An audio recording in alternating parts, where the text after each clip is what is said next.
Good evening, ladies and gentlemen. Welcome to the Jimmy Mathis Show with you till 8 o'clock. 410 WCBM 680 410 922 6680. Follow me on Twitter at Jimmy Mathis Show. New website. Lots of ways to contact the show via the website, jimmymathisshow.com. Jam-packed program. WCBM political contributor Tyrone Keys joining the program momentarily. Roger Stone is scheduled to join us at 6:40. Kevin Leary will be live in studio at 7 o'clock. North Korea to stop a nuclear missile test. Looks like Donald Trump is working. Just saying. At the exact same time, by the way, Iran is saying that if we deviate from the great deal that Obama had struck, okay, that there will be fire and fury and all the rhetoric that we've heard about in the past. We give them $150 billion. They still have our hostages. They're hanging that over our heads right now. Meanwhile, you got Kim Jong-un coming back to the table. So it looks like diplomacy is working.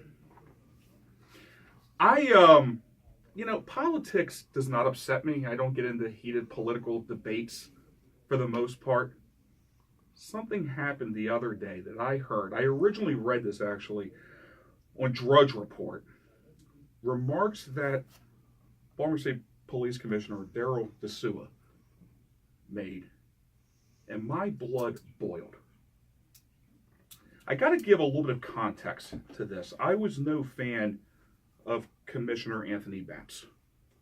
Never met him personally. I never had him on the program. My issue with Anthony Batts was on the way that he handled the riots in Baltimore. And I thought that was under very poor leadership of Stephanie Rawlings Blake.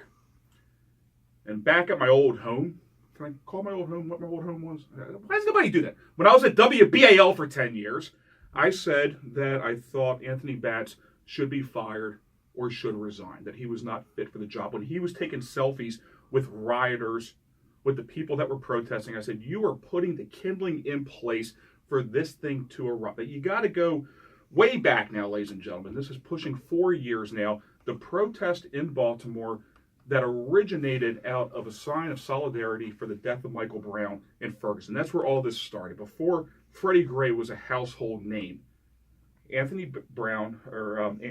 Batts, along with Stephanie Rawlings Blake, allowed for these protests to marinate and to grow. And that's when the Jamal Bryants of the world started laying down on I-83, and they got more and more intrusive.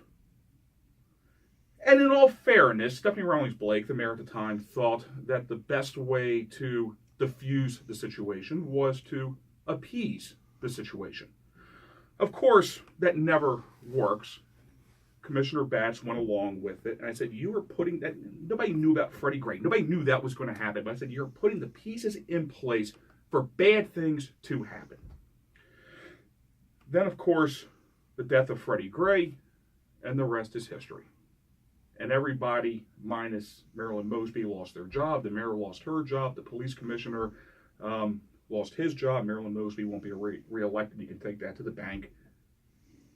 And the national war on police began, where police are the problem. Police are the problem. There was the shooting in North Carolina. There was lots of different stories that went through the media. And then Kevin Davis comes on the stage as an interim commissioner for a while, gets the top job. I had also never met Kevin Davis at the time. The first interview that Kevin Davis gave when he got the top job was with C4. And Kevin repeated the rhetoric of Anthony Batts, which was we, meaning we, the police department, we need to do better.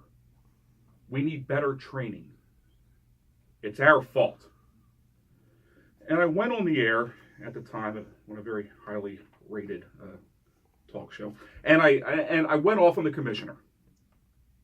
Early in the morning, I said, this is the problem that we had with Anthony Batts. We need a new direction. Went off on this 10-minute tirade. Right? And the commissioner calls in. Kevin Davis calls in.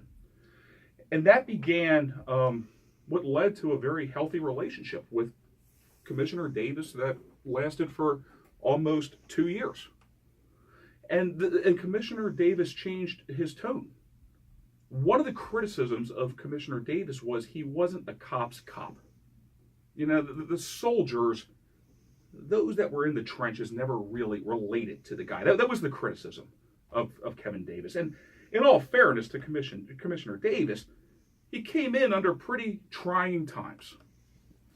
There was a segment that I wanted to do with the commissioner where I would ride along with the commissioner and cruise the streets of Baltimore, interview him in the cruiser. We worked on this segment for about 6 months, trying to just coordinate schedules and get everything done. We ended up actually doing it back last September, and I thought, all right, I'm going to, ride around with the guy for 10 or 15 minutes. He's going to drop me off. I'll get the quick interview. That'll be that. Spent the entire afternoon with the guy. And we went into some of the worst neighborhoods in Baltimore City. Now, sure, look, I mean, there was definitely a PR aspect to it. I'm not gonna lie to you on that. But I also learned very quickly that he was resonating with the community. And that's what we hear time and time again, is this disconnect between the police department and the community. Now, there was always a rub between Commissioner Davis and the officers. That never really got fixed. You're also not going to turn this boat on a dime. That's not going to happen overnight. And the crime numbers are unacceptable. And I thought that the direction that Commissioner Davis was taking the BPD and the mayor for that point was in the right direction. It was getting back to community policing. It was getting officers out of the cruisers. It was stopping this national vitriolic attack on cops that's been happening nationally, that with all due respect, Commissioner Anthony Batts perpetuated. It was getting away from that, and that was my original criticism of Kevin Davis the first time I talked to him. You got to stop doing this. At some point, we're all human beings, ladies and gentlemen. You want your boss to have your back, right? It's not rocket science. It doesn't matter what you do for a living. It doesn't mean that you don't make mistakes. It doesn't mean that sometimes you don't get slapped on the hand. But for the most part, you want your boss to have your back. So you can't go out as a leader and be condemning your people and then expect your people to stand up and fight the good fight. Especially in Baltimore, where you have Marilyn Mosby, a city state's attorney that is a community activist at best, that has made a point of targeting police officers, which is why the police were standing down. Then you compound that with Anthony Batts and in the very beginning, Commissioner Kevin Davis.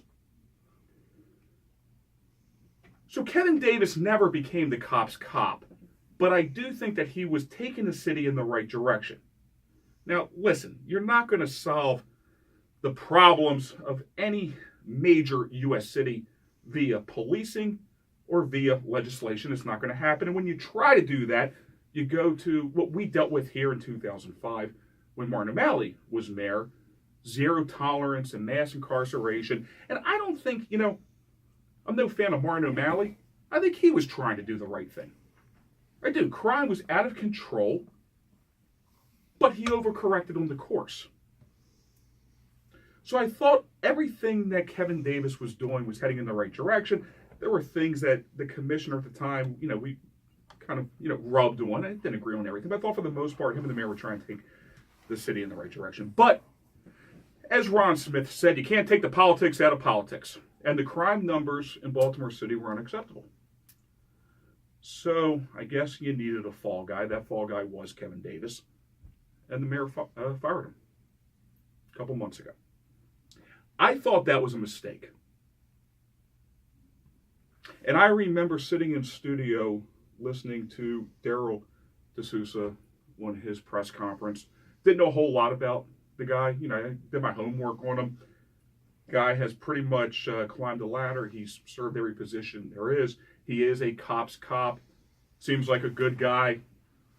And the remark I made the day that he held that press conference was, I think that we are replacing a good commissioner with another good commissioner.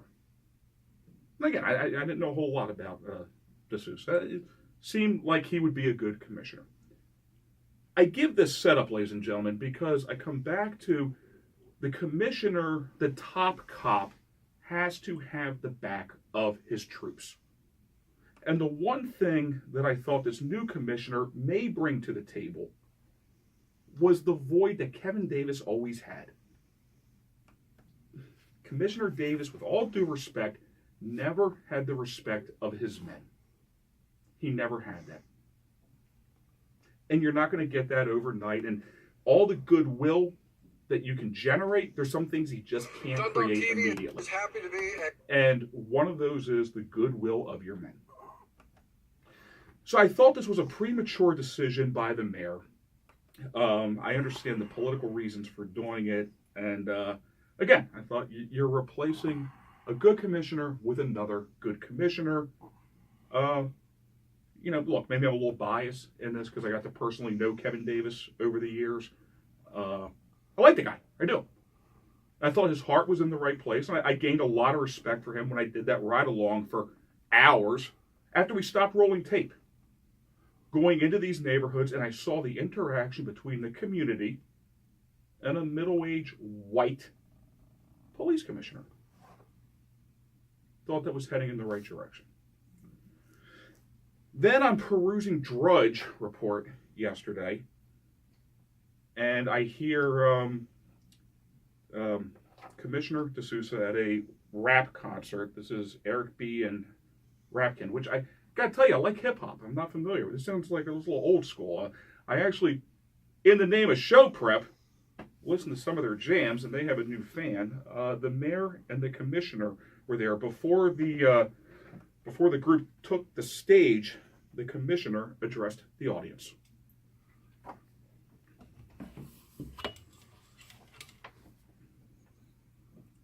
This is DeSouza.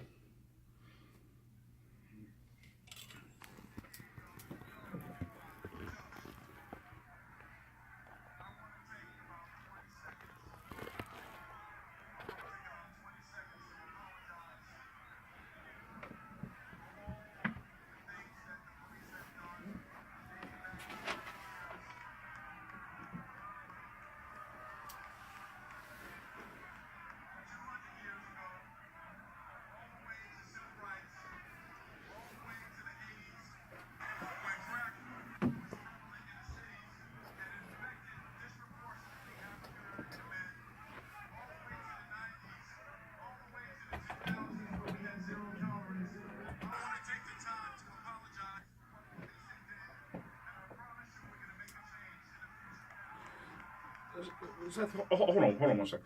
What I found fascinating about this clip, first of all, nobody wanted to hear that. The people that were attending the concert were there to have a good time. It's an old school hip hop group. They were not looking to attend a political stump speech, which I believe is why they were booing.